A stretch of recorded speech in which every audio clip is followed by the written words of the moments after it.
ChannelsTV.com is your most trusted news website, using responsive design for a richer user experience.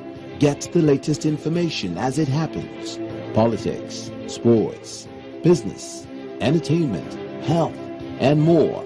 Access our content on all our social media platforms.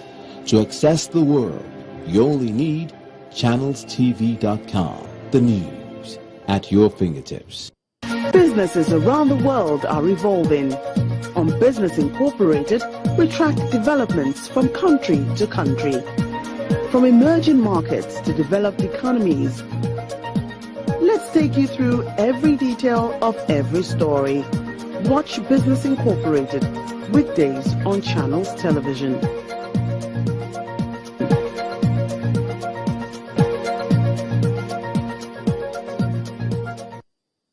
Every day you invite us to your home. Now we invite you to our homepage. Join Channels TV on social media. Hang out with us on Google Plus/Channels Television. Follow us on Twitter at Channels TV. On Instagram /Channels Television. Friend us on Facebook.com/Channels Forum. And don't forget to like our page. That's not all. Subscribe to YouTube.com/Channels Web. ChannelsTV.com. The news at your fingertips.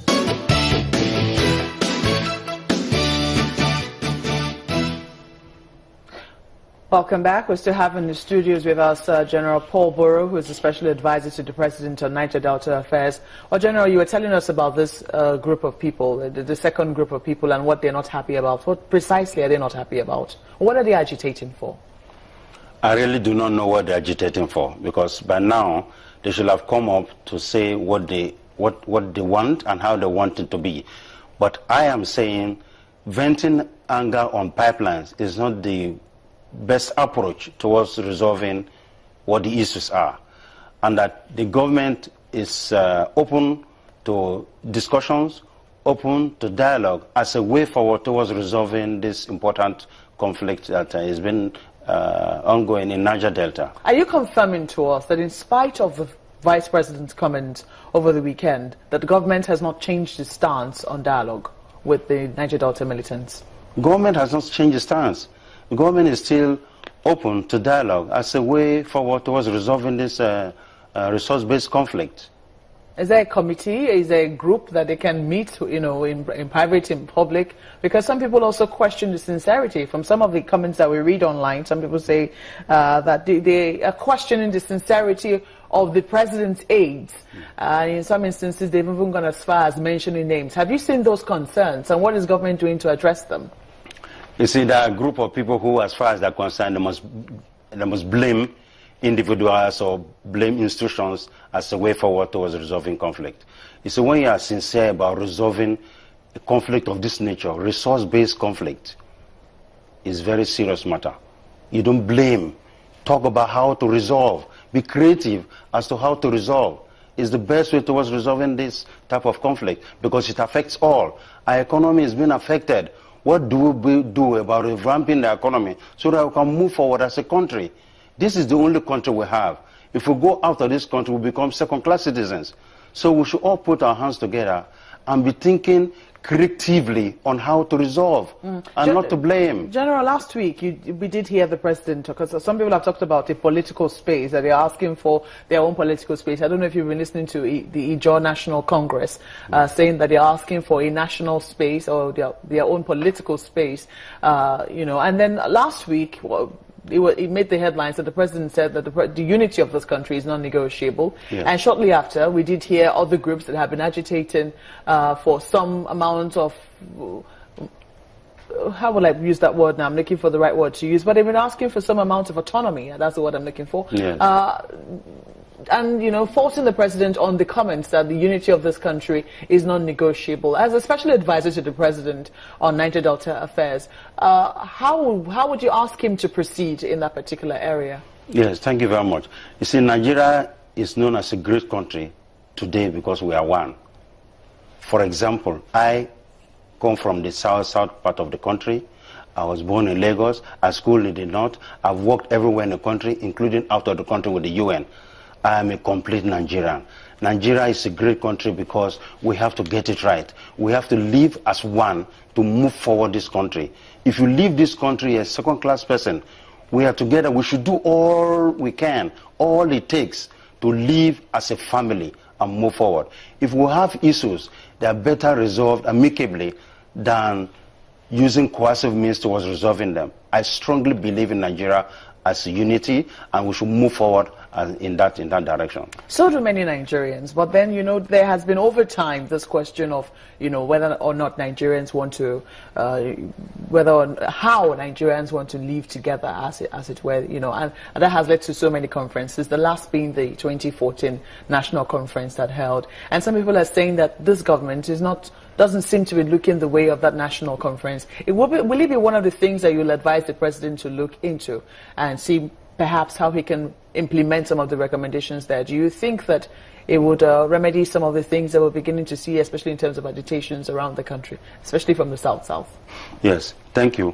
Agitations are like ambiguities, and you listen to critical issues. What is happening in Niger Delta has to do with issues, and we should look at the remote and immediate causes of how to resolve these issues.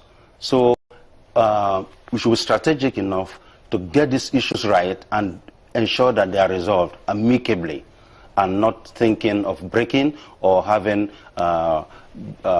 parts breaking into various countries of parts. I strongly believe in one unity and one Nigeria. So do many people. I mean, I've just asked you again whether or not, you know, do you think the government should look at the report of the 2014 National Conference? Do you think that will have any impact whatsoever on the agitations from the Niger Delta? Well, yes, I think so. It should be looked at, and then the areas that needs to be verged or should be as a way of moving forward as a country, as a unifying country. What do you think the government is willing to give to the Niger Delta Avengers for them to stop the bombings? Sincerity of purpose, because the bottom line of what's happening in Niger Delta has to be job creation, and the government is hell-bent onto revamping agriculture as a way forward to moving forward this country. Agric is just the way forward.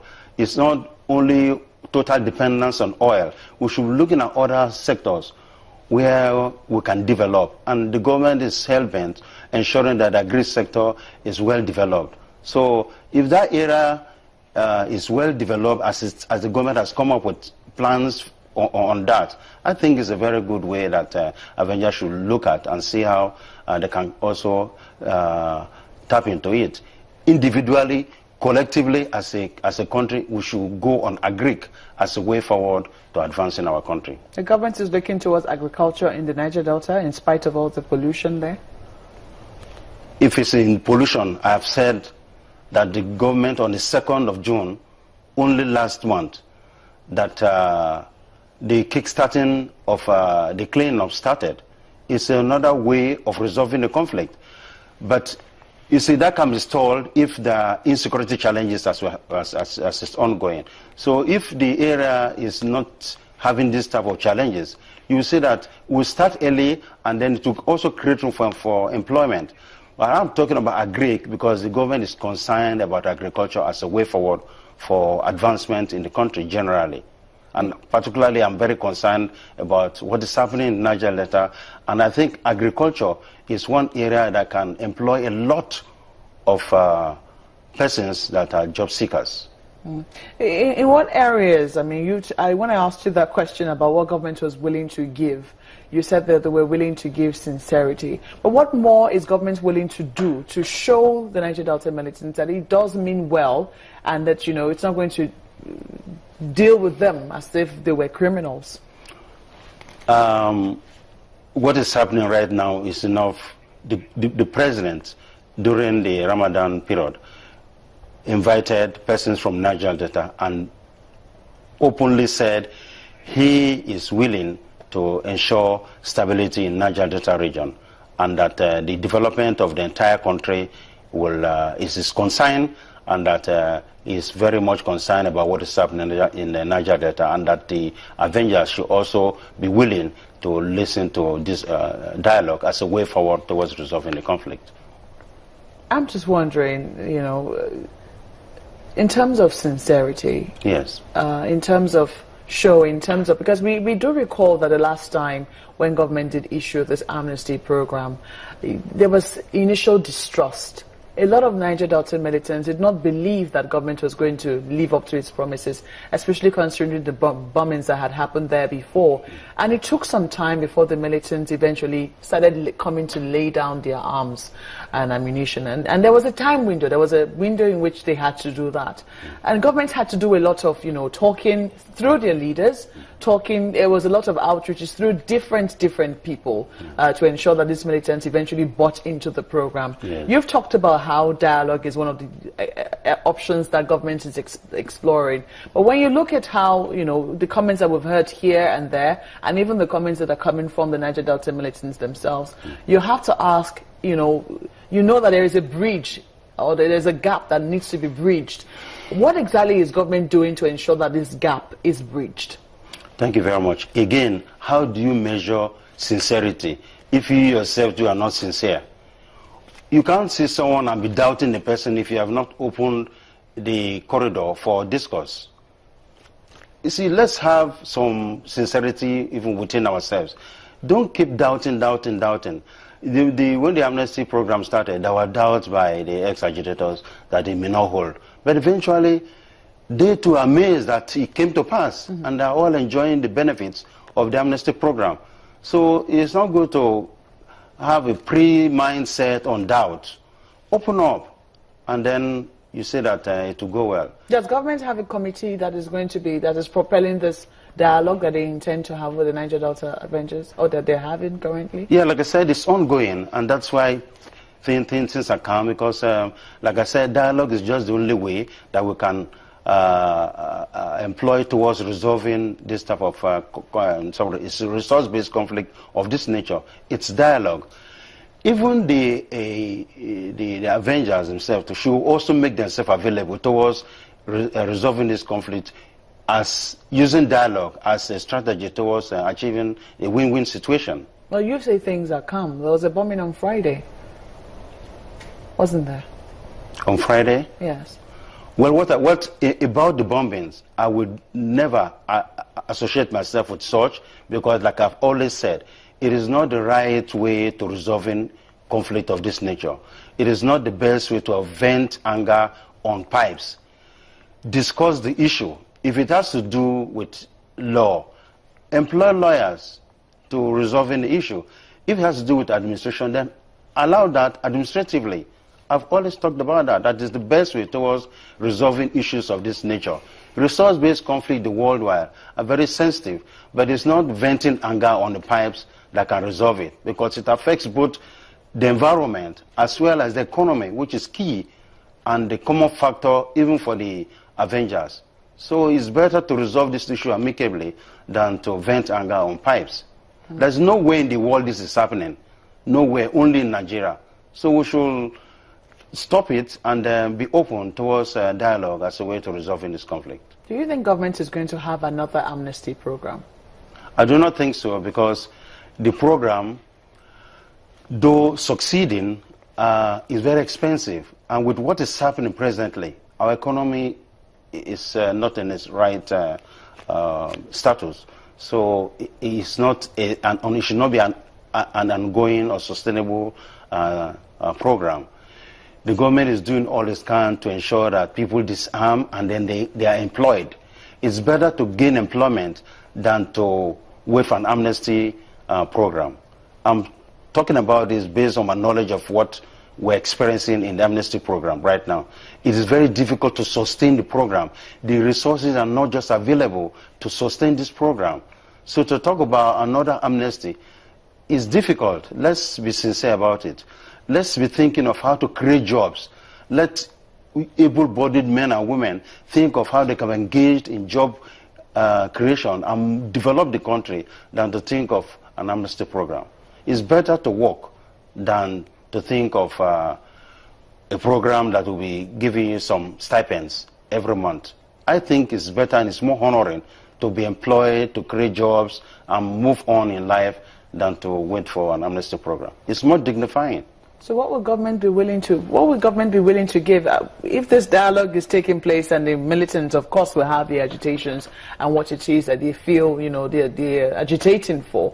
What will government be willing to give to them? Will it just be telling them you have to go and look for jobs, this is not the way to go? It's not going to be preaching to them, is it? Yeah, it's not going to be preaching. That is why there's a 500 billion special intervention fund for job creation, as well as opening up in other areas. So these are areas we can catch on. 500 billion naira intervention fund for the Niger Delta alone? Not only Niger Delta, for the entire country.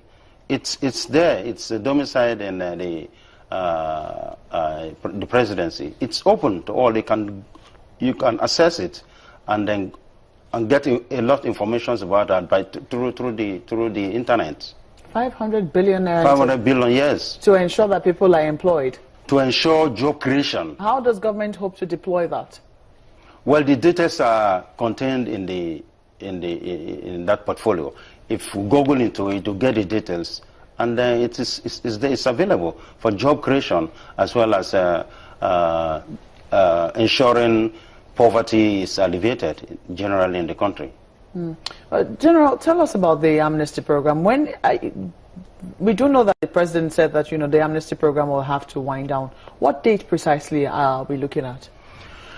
Everything being equal with the strategy I've come up with, the exit strategy, it should wind up by next December, because I've come up with this strategy whereby every quarter a sizable number between 250 and 500 persons that are captured in the program will exit the program. Just a moment then. We'll take a break now. When we return, we will continue the conversation. To join us again.